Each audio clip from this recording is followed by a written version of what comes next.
Mayang Sari ikut tren, mundur wir, pamer wajah tanpa oplas, malah banjir hujatan. Meski sudah lama tak terlihat di layar kaca, namun Mayang Sari masih cukup aktif di media sosialnya. Istri Bambang Trihatmojo itu baru-baru ini kembali mencuri atensi karena unggahan terbarunya ketika mengikuti tren mundur wir. Seperti apa gayanya? Dalam video singkat di akun Instagram pribadinya itu, Mayang Sari mengaku jika dirinya memang sudah tua. Namun walaupun demikian, wajahnya masih asli tanpa operasi plastik. Sambil mengenakan kaos abu-abu dan rok kotak-kotak berwarna kuning, Mayang Sari memamerkan wajahnya saat ini. Ia juga tampak melengkapi penampilannya dengan beberapa aksesoris seperti anting, kalung, gelang, dan cincin. Mundur wir, emang gue udah tuwir.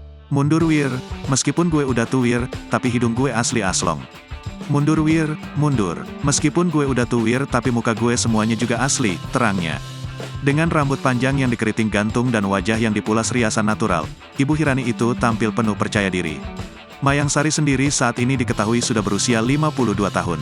Meski demikian, penampilannya masih terlihat menawan. Unggahan Mayang Sari itu pun langsung mendapat beragam komentar dari netizen.